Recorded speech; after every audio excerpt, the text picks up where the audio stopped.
तस्य धीमहि धियो यो न प्रचोदयात्। नमस्कार, खबरों की खबर में आपका स्वागत है।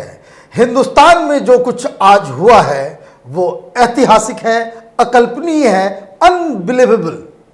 आज 7 बजे से जनता कर्फ्यू था पूरे देश में। इसको कह सकते हैं पिन ड्रॉप साइलेंस।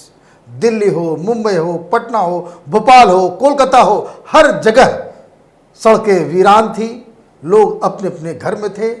कहीं कोई पुलिस नहीं, कहीं कोई प्रशासन का प्रेशर नहीं, लेकिन फिर भी प्रधानमंत्री की अपील पे लोगों ने जनता कर्फ्यू, वाह क्या एग्जाम्पल पेश किया है हिंदुस्तान के लोगों ने। दिन में पिन ड्रॉप साइलेंस था, लेकिन जैसे ही घड़ी का काटा 5 बजने के आसपास पहुंचने वाला ही था कि देश की जनता ने ये कोरोना वॉरियर्स, वो जो मेडिकल फैसिलिटीज के लिए काम कर रहे हैं, जो एसेंशियल सर्विसेज के जरिए कोरोना से लड़ने की कोशिश कर रहे हैं, उन लोगों के सम्मान में जब घरों से, गांव से, शहरों से, कॉलोनी से, हर जगह से वो शंख की आवाज़, वो तालियां, वो थाली की आवाज़ जब सुनाई देने लगी, ऐसा लगा मानो पूरा हिंदुस्तान एक साथ ये कह रहा हो कि ये देश अब कोरोना से लड़ने के लिए बिल्कुल तैयार है। ये सारी बातें कुछ ऐसा लग रहा है कि जो कई सारे लोग ये कह रहे हैं कि जो आज हिंदुस्तान के लोगों ने देखा है, हिंदुस्तान के लोगों ने जो किया है, वो दुनिया में आज तक कभी कहीं न सुना गया, न कभी कहीं कुछ देखा गया इस तरह की चीज़। तो ये जो तालियां बज रही थी, वो जो थालियां बज रही थी, वो जो शंख बज रहे थे, उसके लिए देश की जनता को सलाम। ये लोग तो वैसे कोरोना वॉरियर्स, उन डॉक्टर्स के लिए तालियां बजा रहे थे, लेकिन असल में इन तालियों के हकदार हमारे देश की वो जनता है जिन्होंने क्या अपने, इसको कह सकते हैं कि अपने कैरेक्टर का क्या नुमाइश इन्होंने किया है। ये आज की तस्वीरें पूरी दुनिया के लिए एक एग्जाम्पल बनने वाला है। इस तरह की चीज़ें यकीन मानिए जो हिंदुस्तान में आज हुआ है, हर देश में हर लीडर अपने अपने देश में इस चीज़ को दोहराने वाला है कि जहां न पुलिस न प्रशासन, सिर्फ एक लोकप्रिय लीडर टेलीविज़न पे आता है, वो अपील करता है और पूरा देश उसके साथ एक सुर में, उसके साथ कदम में कदम मिलाकर कोरोना के खिलाफ हिंदुस्तान ने जो आज किया, वो एक ऐलान है कि हिंदुस्तान के लोग कोरोना से लड़ने के लिए पूरी तरीके से रेडी हैं। तो कहने का मतलब यह है कि जो कुछ आज हुआ है वो प्रधानमंत्री नरेंद्र मोदी की अपील के ऊपर देश की जनता ने एक मुहर लगा दी। ये कोरोना के कहर के खिलाफ एक रिसाउंडिंग विक्ट्री है हिंदुस्तान की, और यकीन मानिए इसकी चर्चा पूरी दुनिया में होगी। हर देश में इस बात को बताया जाएगा कि एक देश जिसका आधा से ज़्यादा आबादी गांव में रहता है, जहां के लोग गरीब हैं, अशिक्षित हैं, लेकिन उन्होंने किस संकल्प के साथ और किस संयम का परिचय देते हुए उन्होंने कोरोना के खिलाफ एक यलगार किया है। अब सवाल ये उठता है कि इस तरह का कार्यक्रम, इस तरह की चीज़ें दूसरे देशों ने क्यों नहीं अपनाया? क्यों चीन के अंदर जब उन्हें लॉकडाउन करना होता है वुहान को या किसी दूसरे शहर को, तो वहाँ क्यों आर्मी बुलानी पड़ती है? क्यों वहाँ पे लोगों को अपने घरों के अंदर बंद करने के लिए बाकायदा उनकी कॉलोनीज के बाहर पुलिस और आर्मी का पूरा जत्था खड़ा कर दिया जाता है? क्यों उन्हें उनके घर में कैद कर दिया जाता है? और हिंदुस्तान में न पुलिस कहीं आई, न आर्मी कहीं आया, न कहीं किसी घर को ये कहा गया कि भाई आप बाहर नहीं जा सकते। मतलब ये कि कोई भी प्रशासनिक दबाव नहीं था। लोगों ने अपने आप ये सारा काम किया, और यही इसका सबसे खूबसूरत पहलू है कि लोगों ने खुद ब खुद एक लीडर की बात को मानकर अपने आप उस संयम का परिचय दिया और ये संकल्प लिया कि उन्हें इस जरिए कोरोना से लड़ना है। अब बहुत सारे देश हैं जहां लोगों की मौत हो रही है, चाहे वो इटली हो, चाहे वो यूएस हो, अमेरिका हो, फ्रांस हो, स्पेन हो, कई सारे जो विकसित देश हैं वहाँ पे कोरोना कहर मचा रहा है। लगातार लोग मारे जा रहे हैं, आज की खबर ये कि 13,000 से ज़्यादा लोग मारे जा चुके हैं कोरोना की वजह से और लाखों इसकी चपेट में आ चुके हैं। लेकिन कहीं भी इस तरह का एक्सपेरिमेंट नहीं किया गया। उसकी एक वजह तो साफ है, जो तालियां जो बज रही है, इसमें कोई मुझे हिचक नहीं है कहने के लिए कि जो तालियां डॉक्टर्स के लिए बजाई जा रही थी, जो तालियां पूरे प्रशासन, जो पूरा जो महकमा जो कोरोना से लड़ रहा है उनके लिए बजाई जा रही थी, तो ये तालियों के अंदर प्रधानमंत्री मोदी के जज्बे को भी लोग सलाम कर रहे थे। और यही एक बहुत बड़ा मुद्दा है जिसके बारे में ये समझना पड़ेगा कि जो लोग जिस दिन प्रधानमंत्री मोदी ने ये अपील की थी, सोशल मीडिया में कई लोगों ने तमाशा बना करके रख दिया था। इवन राहुल गांधी, उन्होंने कहा कि ये जनता कर्फ्यू से कुछ नहीं होगा, ये ताली बजाने से कुछ नहीं होगा। कई सारे लोग, ये लेफ्ट कबाल जो लगातार प्रधानमंत्री मोदी के ऊपर हमला करते आ रहे थे, आज से नहीं 2002 से ये सारे लोग एक्टिव हो गए थे कि ये क्या बकवास प्रपोजल लेकर के प्रधानमंत्री मोदी आए हैं, कहीं इससे कोरोना से लड़ा जा सकता है, कहीं ये जनता कर्फ्यू ये बकवास चीजें हैं। और कई सारे लोगों ने इस तरह के ट्वीट्स, इस तरह के पोस्ट और इवन कई न्यूज़पेपर वालों ने उन लोगों को अपने एडिटोरियल में जगह दी जो इस पूरे एक्सरसाइज का मजाक उड़ा रहे थे, मखौल बना रहे थे। लेकिन देश की जनता ने इन तमाम लोगों को, खास करके इन विपक्षी पार्टियों को जो ये पूछ रहे थे कि ये तो जनता करेगी, सरकार क्या करेगी, क्या इससे कोरोना से लड़ा जा सकता है, तरह तरह के जो जिसको कह सकते कि जो वाहियात सवाल हो सकते हैं जो वो पूछ रहे थे, उन सब के मुंह के ऊपर देश की जनता ने एक करारा तमाशा मारा है। आज मैं दिल्ली के अलग अलग इलाकों में था, कहीं पे भी मुझे कोई पुलिस वाले नजर नहीं आए। दो जगह मुझे पुलिस वाले नजर आए, एक आईटीओ में और दूसरा कनॉट प्लेस में। वो भी क्या करते हुए, ये लोग पुलिस वाले वहां पे गुलाब का फूल लेकर के खड़े थे कि जो कोई जनता कर्फ्यू की बात नहीं मान रहा है, वो उसको तोड़ने की कोशिश कर रहा है, तो उसे वो गुलाब का फूल दे रहे थे। ये गांधीगिरी चल रहा था। ऐसा माहौल, ऐसी तस्वीर, ऐसी घटना हिंदुस्तान में आज तक नहीं हुई। और इसके लिए अगर किसी को बधाई देना, अगर किसी को लगता है कि इसके लिए क्रेडिट किसको जाना चाहिए, तो निसंकोच इस नायाब एक्सपेरिमेंट के लिए प्रधानमंत्री मोदी को इसके लिए क्रेडिट ज़रूर मिलना चाहिए। ये कोई गलत चीज़ नहीं। और कोई लीडर है, अच्छा काम कर रहा है, तो उसको उसका ड्यू ज़रूर मिलना चाहिए। लेकिन अब मूल सवाल ये है कि क्या इस तरह से जनता कर्फ्यू, ताली बजाने से, डफली बजाने से, 5 बजे ये सारा कार्यक्रम करने से क्या कोरोना से लड़ा जा सकता है? कई एक्सपर्ट्स बता रहे हैं कि ये कोरोना से लड़ने का सबसे सही तरीका है। और वो कैसे? वो इसलिए कि कोरोना जो वायरस है उसकी खासियत ही यही है कि वो बहुत तेजी से फैलता है और वो हवा से नहीं फैलता, ये 1 to 1 आदमी से आदमी के कांटेक्ट से ही वो फैलता है।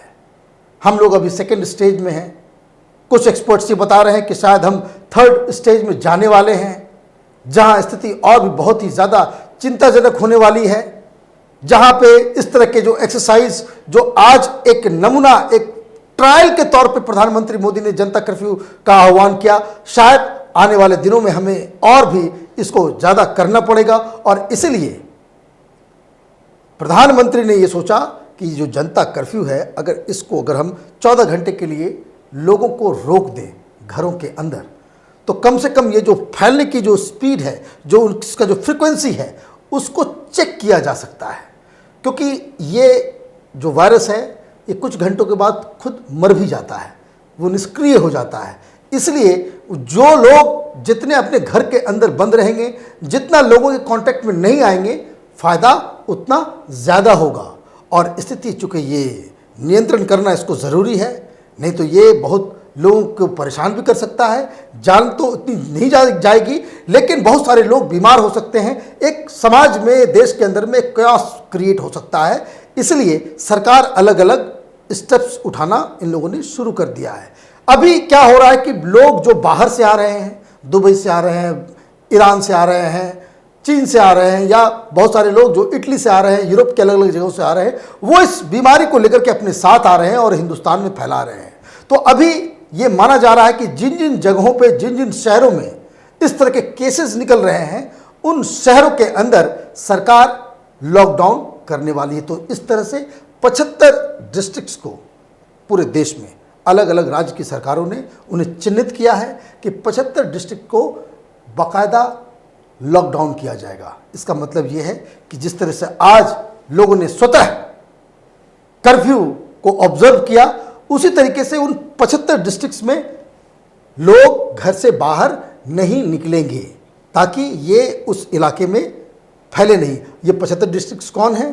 तो ये 75 डिस्ट्रिक्ट्स वो हैं जहां कोरोना वायरस को लेकर के वहाँ पे लोग पॉजिटिव, वहाँ पे उनको जांच के बाद वो पॉजिटिव केसेस मिले हैं वहाँ पे, या फिर वहाँ पे इसकी संभावना है कि कोई यहाँ पे आकर के वो वायरस को फैला करके वहाँ से आगे निकल गया, या जो भी है। तो ये राज्य सरकार तय कर रही है कि किन किन जिलों में इसे पूरी तरीके से लॉकडाउन किया जाएगा।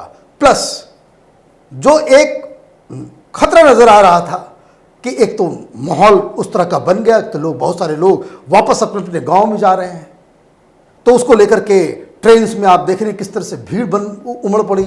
लोग जो है अपने अपने इलाके में वापस जाने थे मेट्रो महानगरों से, तो उसको फिलहाल रोक दिया गया है कि ताकि ये जो कोरोना जो है वो गांव तक नहीं पहुंचे। और इसीलिए 31 मार्च तक ट्रेन, मेट्रो, बसेस, उनको बाकायदा हॉल्ट कर दिया गया है, रोक दिया गया है।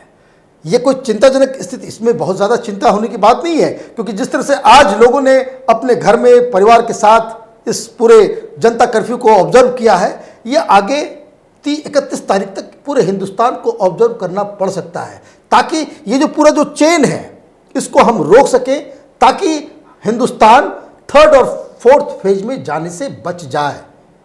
3rd और 4th फेज से जाने से बचने के लिए ज़रूरी है कि हर व्यक्ति जो सुझाव दिए जा रहे हैं, जो आदेश हो रहा है, उसको वो ऑब्जर्व करे। हम इसको एक ही तरीके से, क्योंकि इसका कोई इलाज नहीं है, इसका कोई वैक्सीन नहीं है, इसलिए ये सबसे बढ़िया तरीका है कि आप खुद को बाहर जाने से रोकेंगे तो वो आप तक नहीं पहुंचेगा, और आपके जरिए आपके परिवार वालों को तक नहीं पहुंचेगा।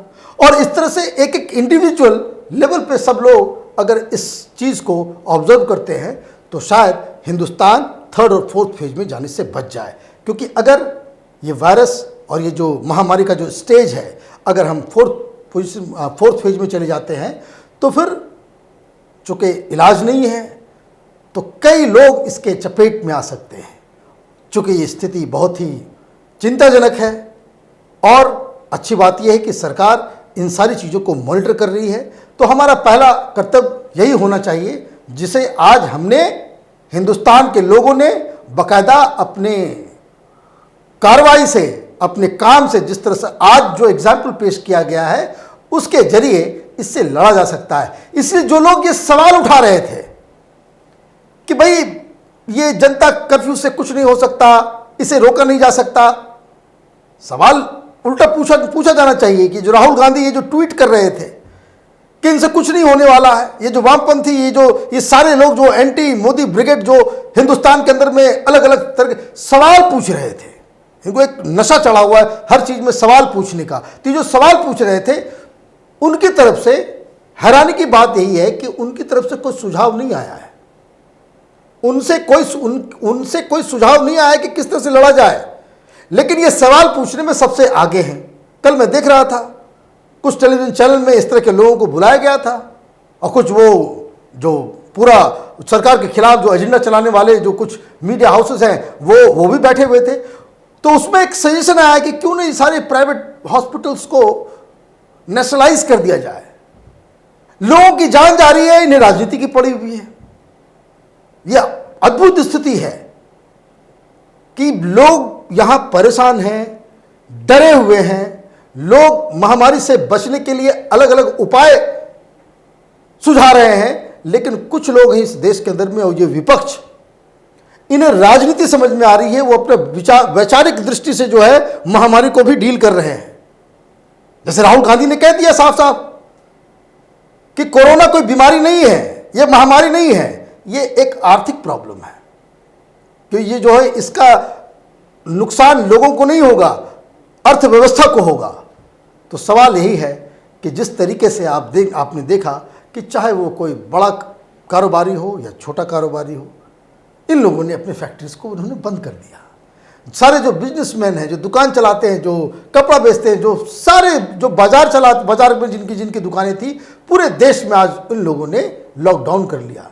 टैक्सी चलाने वाले ने अपनी गाड़ी को रोक लिया, ऑटो तक जो गरीब से गरीब तबका हो, अमीर से अमीर तबका हो, इन लोगों ने नुकसान उठाकर प्रधानमंत्री के इस आह्वान को फॉलो किया। और मजेदार बात मैं आपको बता दूं, मैं आज पूरे दिल्ली में घूम रहा था कि ये जो जनता कर्फ्यू का प्रभाव किस तरह से कहां पड़ रहा है।